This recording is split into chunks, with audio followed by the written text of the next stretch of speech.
Without further ado, let's begin. Alex.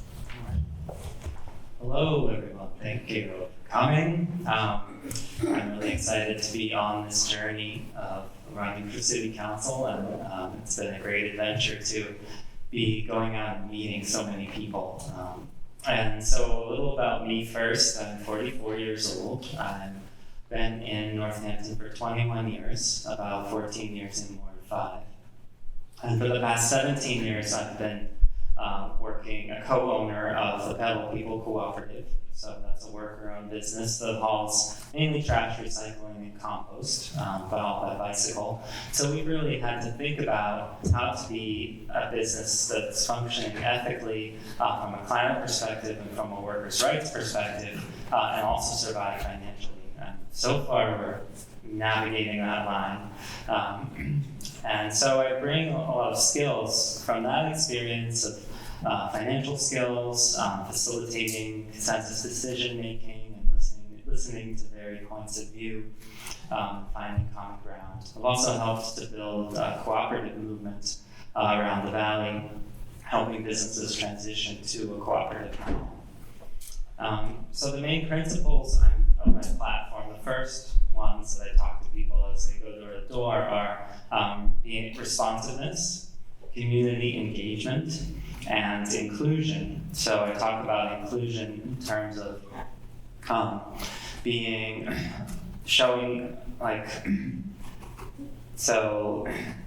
listening to voices that haven't been heard. So people who are underrepresented in city government, or people who just are feeling like the city is not listening to their voice. And so doing that door to door is kind of the first step in that.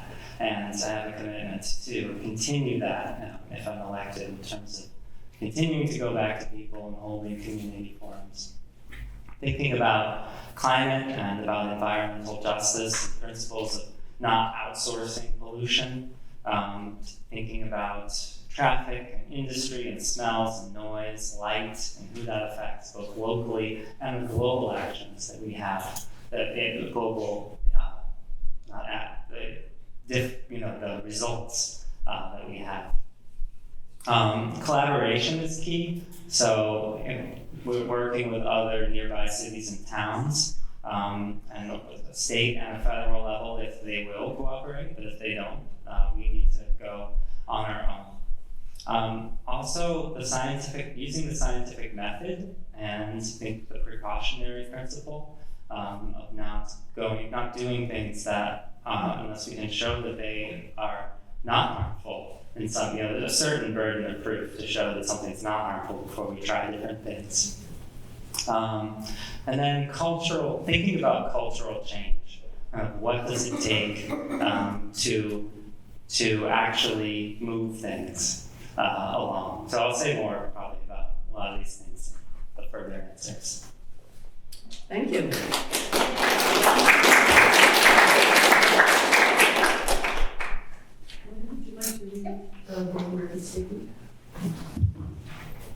And we decided we weren't going to time that because he's not here for anything else. So that's what we decided. Sounds good to me. And Alex said that was okay. I'm Lily Lombard, one of the organizers. When we organized and set the date for the forum, and David let us know that he had a conflict come up, we gave him the opportunity to make a statement and also submit answers to our various questions. It was one of the driving reasons why we submitted questions ahead of time to all the candidates, because we were going to do it for David, so we wanted to give all candidates that equal access. David submitted a statement, did not end up responding one by one to all of the questions. Some of his responses are embedded in the statement.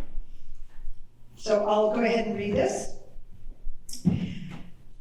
I apologize for not being able to join this evening's event. For the last 14 years, while I have served on City Council, my ability to travel outside the city has been limited to weeks Council does not meet, and this unfortunately is one of those weeks. I do believe we are facing a climate emergency. I'm proud that during my time on the City Council, the Council has taken steps and passed resolutions that I have supported to reduce the city's energy use. In June of 2010, the Mass Department of Energy Resources officially designated Northampton a green community. One of the requirements to be a green community was for Northampton to have a high-efficiency vehicle purchasing policy.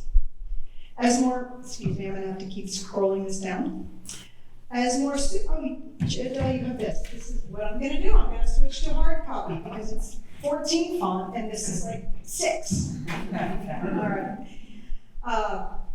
As more suitable electric vehicles became available, I would support Northampton replacing our gas vehicles with electric vehicles. The Northampton City Council also adopted the Massachusetts Stretch Building Code. This stretch increases the requirements for new construction to have more efficient heating systems and enhanced insulation. In 2014, I was a member of the Northampton Clean Energy Working Group. In July of 2014, Northampton accepted the Clean Energy Roadmap that was developed by the working group. This 48-page report is available on the city's website under the Energy Resources tab and outlines clean energy strategies, energy efficiency and resilience strategies, and sustainable transportation strategies. Many of the programs that are now in place in Northampton are part of the roadmap plan, including the city's conversion to LED streetlights starting in 2016. The Northampton City Council has adopted a number of resolutions that I have supported, intended to define our policy on climate change and the environment. These resolutions are available on the city's website under the City Council tab. In 2013, Council passed a resolution in support of fossil fuel divestment. In 2014, Council passed a resolution opposing expansion of the Tennessee gas pipeline. In May 2017, Council passed a resolution asking the Massachusetts legislature to adopt a carbon pricing policy to curb climate change. In 2017, Council passed a resolution making Northampton a blue community in favor of clean and safe water. I would ask the school committee remove bottled water from their meal programs. In 2018, Council passed a resolution in favor of 100% renewable energy. In 2019, Council passed a resolution opposed to expansion of gas infrastructure and in favor of the development of clean energy. In 2019, Council passed a resolution in support of the Green New Deal. The Council has also voted to participate with Amherst and Pelham in the Community Choice Energy Plus program. In recent years, we have made major changes to the city's zoning ordinances with regard to lot size and frontage requirements. These changes were made to encourage infill building lots. The plan is to provide more opportunity to develop housing inside the city where existing infrastructure is already available. In addition to utilities, these infill lots not only have access to public transportation, but in most cases are walkable or bikeable to shopping and employment. This reduces the number of automobile trips necessary from infill housing units. In my 40 years as a real estate broker and 10 years as a member of the Council Legislative Matters Committee, I have a good working knowledge of the Northampton zoning ordinance. I understand how we can make changes that will encourage more infill that in turn will result in more sustainable housing units. It is my hope that the new Northampton City Council will continue what has been a great council track record of encouraging conservation and supporting responsible energy policy during its term from 2020 to 2022. Thank you for reading my statement, and again, I apologize for being unavailable for tonight's event. I will be able to attend the Ward 5 event planned for the Northampton High School and also the event planned by the League of Women Voters. I would be happy to address any questions at those events or questions emailed me to my address, david.murphy8@comcast.net. Sincerely, David Murphy. Thank you. I hope you all will take your questions to Dave at an appropriate time. And now we'll turn to Alex, and we'll have plenty of time to talk together. I feel like this is like a fireside chat, right? It's just the two of us. So we'll start with, do you believe we're facing a climate emergency? I do. I think that globally we hear of more and more severe storms, fires, rising sea levels, and that locally there are increasing challenges to farmers, to municipalities. Pretty much everyone's noticed the weather is getting stranger. And yeah, by mid-century, our climate may feel like present-day New Jersey or Virginia, and by the end, like Virginia or South Carolina. So that's a big change. I feel like we can't separate ourselves from our connection to the world, even if we don't see the worst of the climate catastrophe here. The pressures from the rest of the world we are part of the global economy, and the people that are displaced around the world or just from our shorelines are going to come inland. So we need to be ready for climate refugees. We need to be prepared for that situation. And I think this whole process can be a joyful and connecting experience, recognizing what we really need and choosing slower methods of travel and connecting more to sharing. Thank you. Every day we are learning more and more about how other municipalities around the globe are taking bold steps to meet the challenge of climate change. What role should Northampton play in addressing climate? And if elected, what sort of leadership role will you assume to address these problems? And do you have any specific legislation that you're considering? So I think we should be a leader because we have the political will to do that. We are a progressive community, and so we're the ones who should push that even further and show how things could be done. And collaboration is key. So mandating that municipal buildings have net zero energy use, allowing, these aren't in any particular order of importance, just some ideas. So allowing tenants access to the past energy costs of the buildings they're considering renting, so that it's very clear that will incentivize the landlords to do energy efficiency improvements if you know how much it's going to cost. Food waste is an enormous contributor to climate emissions, and Massachusetts is leading the way in composting, but we also need to think about reducing the food waste going to landfills, but also consider mandating separation of organics from the trash and requiring that saleable food be donated rather than trashed. Mm-hmm. Thank you. It's like 2% of my Yeah, more. Yeah. Well, we may get to those other points. Great. The International Panel on Climate Change calls for 45% emissions reductions by 2030 in order to limit temperature rise to less than 1.5 degrees Celsius. Do you think that our city should make a commitment to measurable emissions reductions with associated specific timelines in our master plan that is going to be reviewed and approved in 2020? Yes, I think that, I've looked over the draft plan, and I've looked over the draft plan of another city, that Evanston, Illinois, which talks in much more detail about specific targets that we should meet. And I think, the point that I've heard from folks is that if we don't set goals, we're not going to have something to meet and have an understanding of whether we are meeting them or whether we, are we close to meeting them, and redirect our target as we go. I think our commitment to becoming net zero by 2050 is a great start. We're going to have to do better than that. Probably that's going to have to involve state and federal work, but we're let's push as much as we can. Yeah, we're not in a position to count on the federal government now, are we? Right. What could you do as a city councilor to help ensure that low-income people who are the most impacted by climate change will have a voice in decision-making on the various policy changes here in Northampton, and also would have access to green jobs and other opportunities?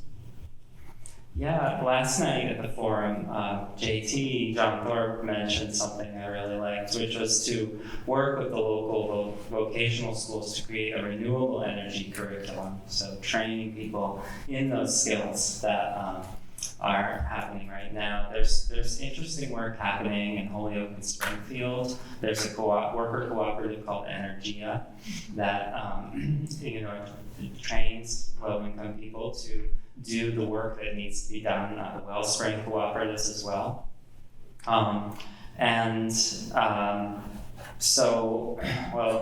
There's another question about public engagement, but I can start to answer it now. So that public engagement and constituent responsiveness is a key part of my campaign. And so that's giving a voice means not just waiting for people to come to City Hall, which is often not very accessible and kind of an intense experience, but really going to people's doors and to holding forums, at different communities, such as here. Thank you. Do you support the resolution that was recently passed by our current city council opposing the construction of any new natural gas infrastructure in our region? I do. I support the proper maintenance of our existing infrastructure, the fixing of the gas leaks, which are contributing to the killing of trees and methane emissions, and there are methane emissions throughout the whole process of the natural gas transportation and fracking, especially hydraulic fracturing. So fixing those, increasing efficiency, but I think that fossil fuel companies need to find ways to diversify their strategy, so that to move away from as we reduce that, they need to find ways to work up other possibilities, and we need to talk about alternatives to people for whom the moratorium is in effect. We need to be talking about, ductless mini splits work in your home? Are there other options that could get you off of fossil fuels? What do you think about our Office of Energy and Sustainability in Northampton? Do you think that the city should be investing more resources in that office? And if so, in what ways? Yeah, in a way, I think there should be an energy and sustainability officer in every city department, right? This is really important, but lacking that, there's having the energy and sustainability officer and the commission that's connected to that be involved in budget process and be involved in the decision making around capital improvements, so that we have an assessment when something's being proposed to purchase. We have an assessment of, does this meet the goals, and then the decision can be better made based on that information. Thanks. Northampton City Council also recently voted in favor of a Blue Communities resolution about protecting drinking water, but it included a point that the city wouldn't sell single-use plastic water bottles, but our schools are selling them. So what would you do as a counselor about that problem? And would you support an ordinance that would require water filling stations in all commercial buildings and schools? And beyond that, what rules would you propose for access to and disposal of single-use plastics of all kinds, and for example, styrofoam? So first, I would work closely with the students and staff and the school committee to understand the reasons why they're still selling the single-use water bottles. I've heard, I don't know if this is corroborated, but I heard some amount of, $10,000 is made by selling these water bottles. And I think the community at JFK has done really great work in like eliminating plastic silverware, plastic straws, except if there's people who need them as an assistive device. And there's people who are working to eliminate the sugary drinks and replace them with healthier options. We should get David Starr in there. And I definitely support the water bottle filling ordinance to do that. What was the last part of the question? It was other forms of single-use plastic. Oh, right, banning that. Yeah, I mean, eventually I'd like to see us move toward that everything needs to be certified compostable if it's a single-use product, and to try to have less single-use products. That part ties in with the composting question as well. We need to be able to support that amount of waste to be composted. Which would make more work for the pedal people. Yeah.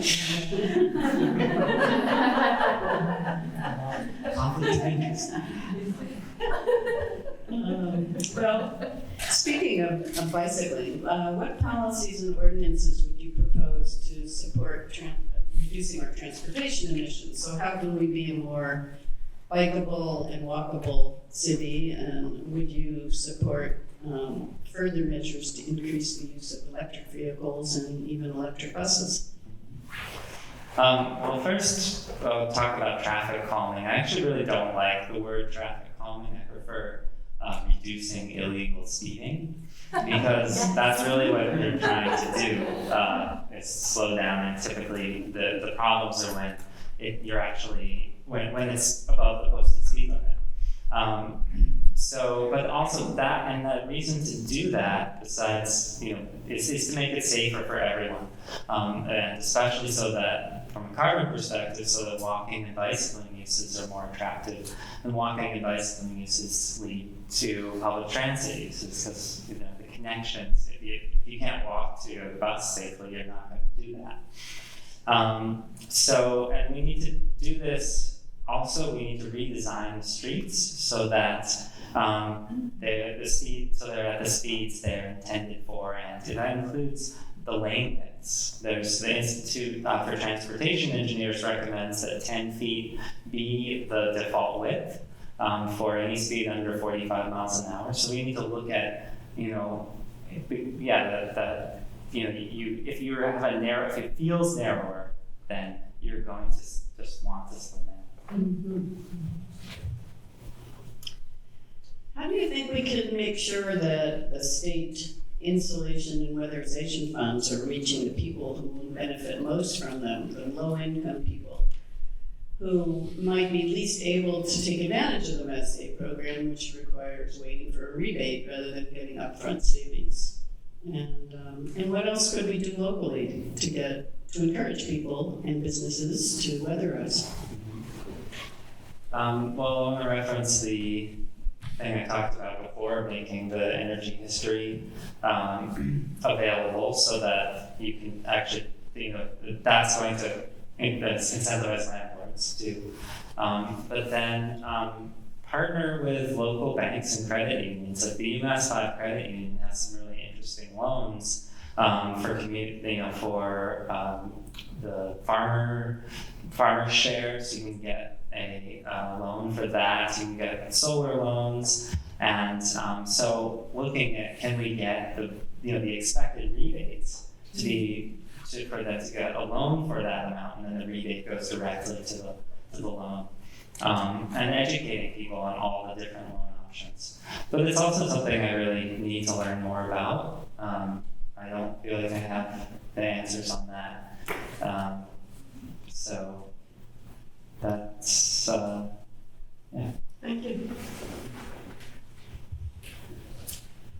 Switching over now to the topic of land use. Land conservation is a powerful tool for carbon sequestration and for protecting our ecosystem.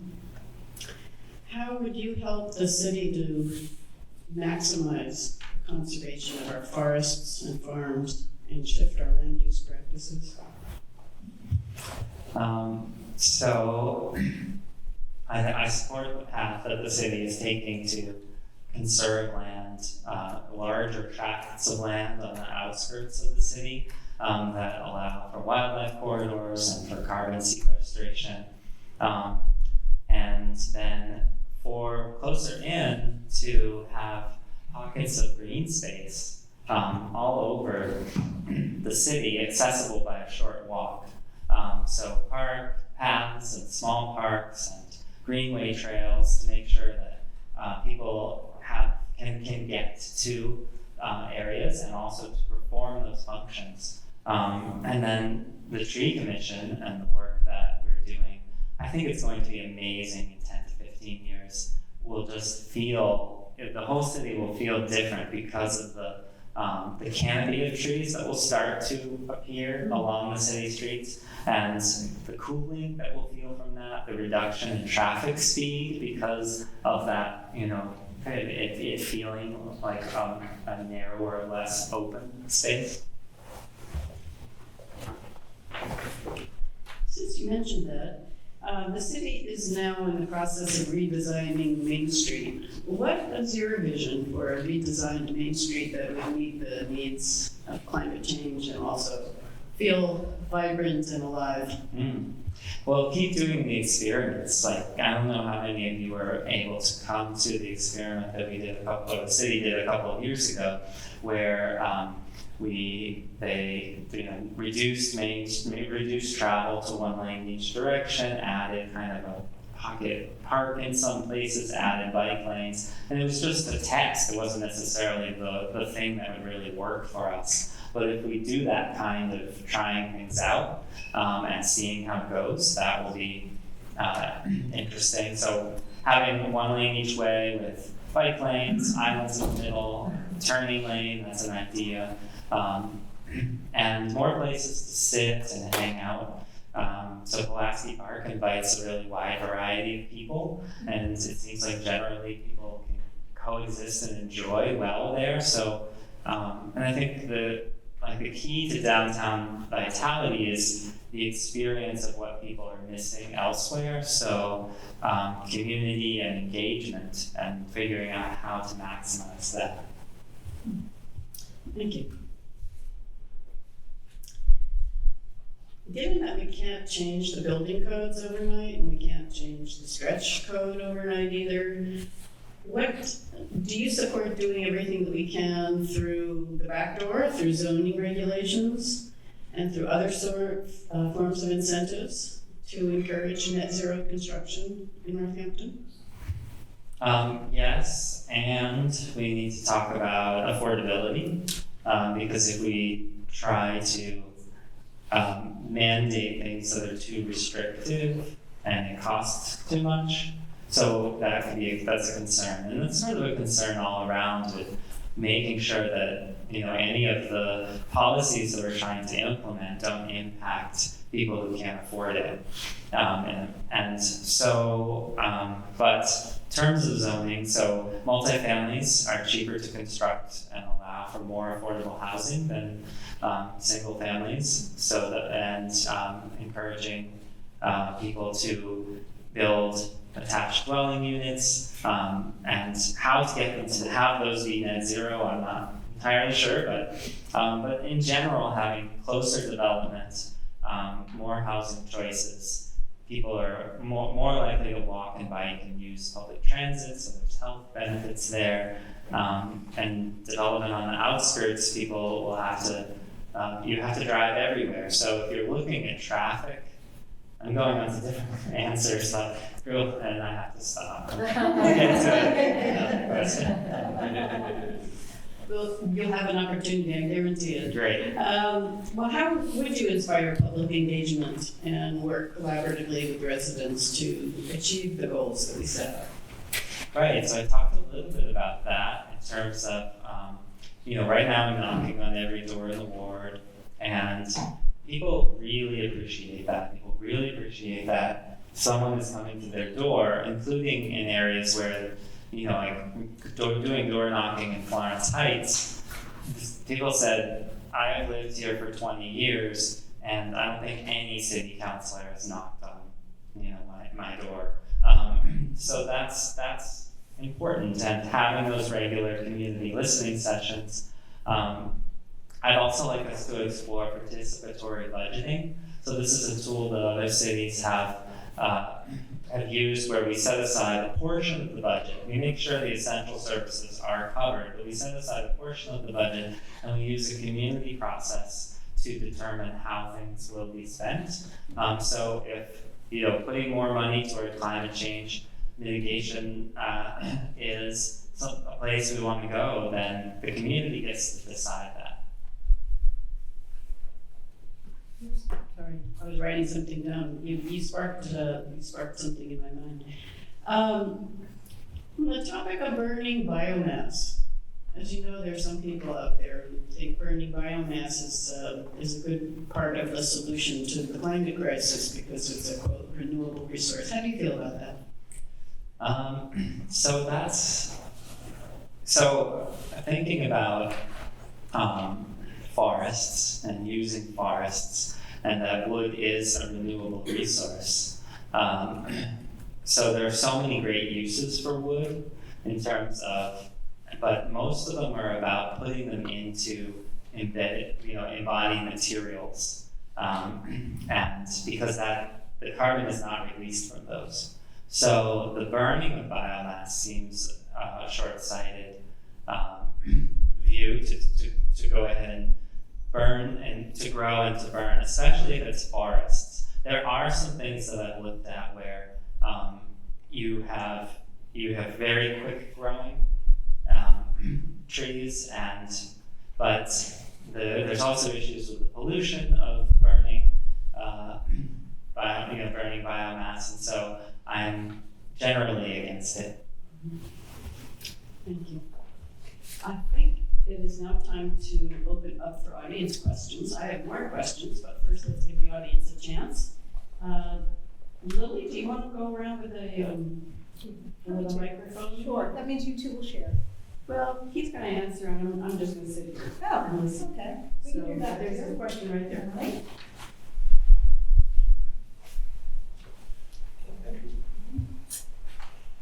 My question is, what do you think the roles of schools are in educating and preparing youth for what's happening and what will be happening in their lifetimes?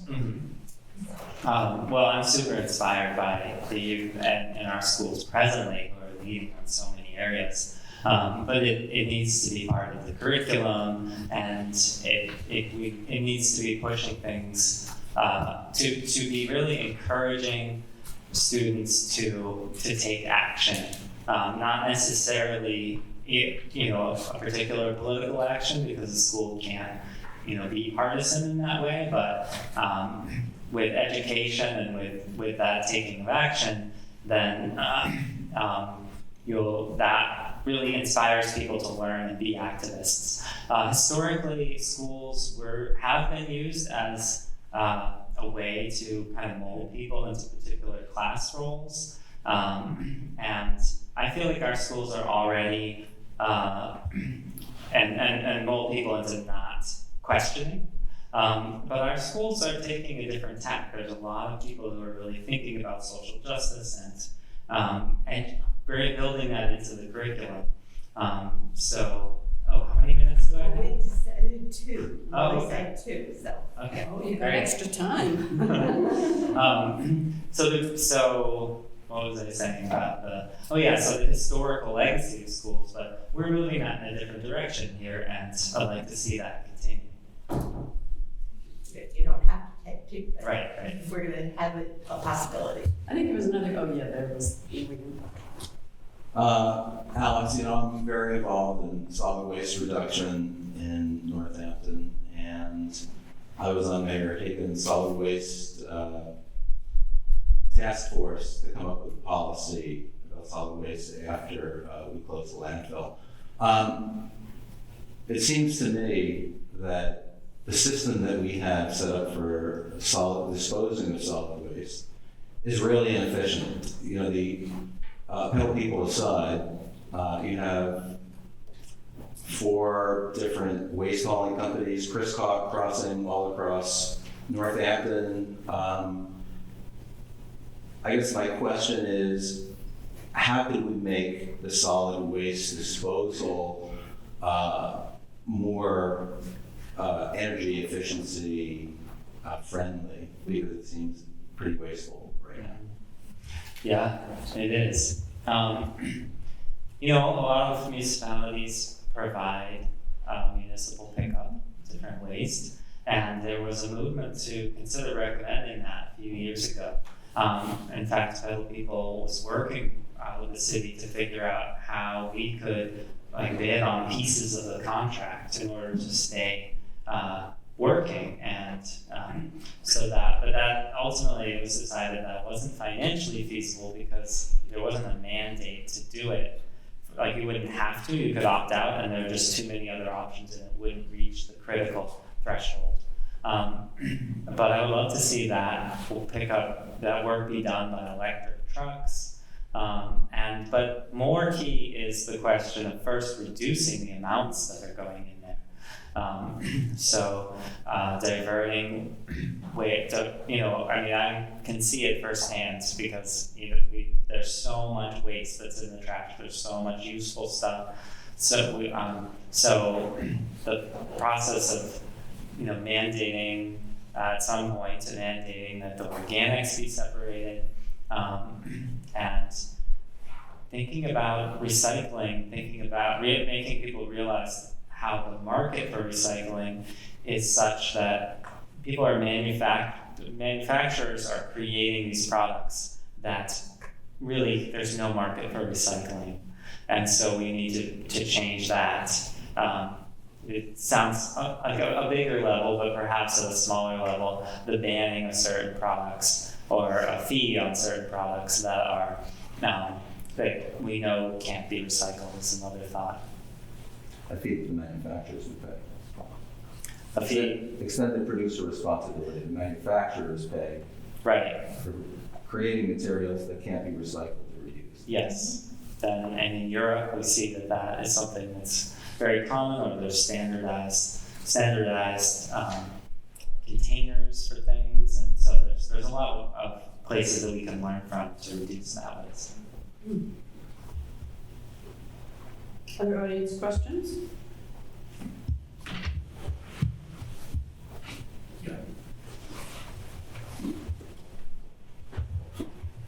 What incentives do you think the city should offer to encourage people and businesses to convert to renewable energy supply, renewable electricity supply, for instance? And do you think this is the proper role of the city to provide such incentives?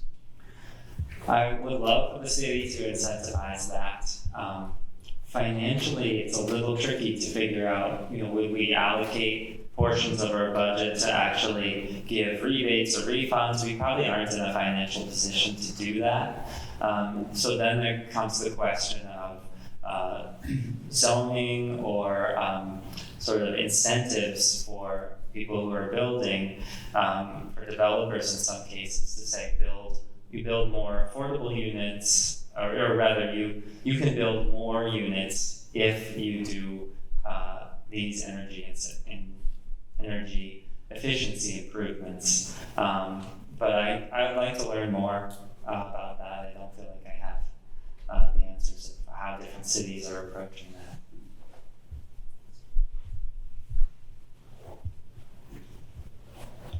According to The Onion, 98% of Americans think other people should use public transportation. What do you think should be done to encourage public transportation? Right. Can you repeat the last part of your question? What can Northampton do to encourage the use of public transportation? Well, first, it's great that people think other people should take public transportation, because when other people take public transportation, it frees up a lot of congestion for people who are choosing or have to drive. But really, we want people to do. So design through zoning, through improving safety, so that it is and so that people are living close enough to public transit lines that we can offer public transit that is frequent enough that people would actually choose to use it, or it works for people's lives. That's kind of the key. So there's kind of two services that public transportation tries to provide. The first is Lifeline service, and for example, in Ward 5, we have the R44 bus, and that's one that moves very slowly around to the different public housing, to public housing, and then to all the shopping centers, to downtown, to the jail, and then there's a bus like the R42, which goes, is very quick. You can get from Florence to Northampton in 10 minutes or so, but it only runs once an hour. And if we can get to that frequency level where you don't really have to think about the schedule, but instead you just, go to the bus stop and it comes and you go. That changes the whole equation, but it's really hard to get to that without, it's a chicken and the egg problem. But as we get more funds, trying to get that frequency, and there's other things as well. But I don't have time.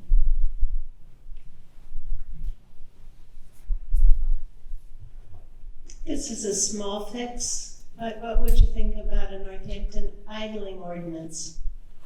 Now there's a state one, right? So 5 minutes? It's 10 minutes for buses, I checked, yeah. And 5 minutes, because I see signs at the transfer center that say 5 minutes. So is it rather more a question of enforcement, or would that be a shorter time period? Yeah, I mean, I think it needs to be enforced. There needs to be education around that. There's definitely, you see people waiting when it's hot or cold, and in vehicles, and it's making things worse for everyone else. So I can understand in some cases needing to be not too hot or not too cold, but choosing to bundle up instead is another way. So definitely, I think, and in terms of buses, shifting our fleet to electric buses would be excellent. And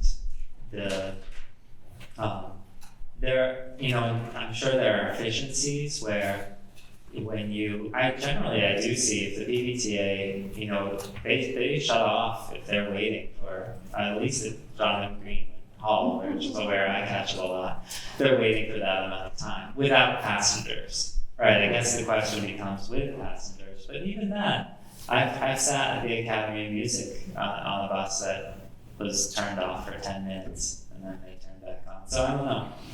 That's, but I like enforcing that. Oops, we're now out of time. That's very short. Do you have a It's car? very short. Do you have a car? Oh, I don't own a car. I do have arrangements with people if I need to borrow a car, so I have access. Yeah, it's a different perspective of getting around the city if you don't have a car. It seems like you have that perspective, so that's why I asked. Yeah, definitely. Yeah. Well, thank you, Alex.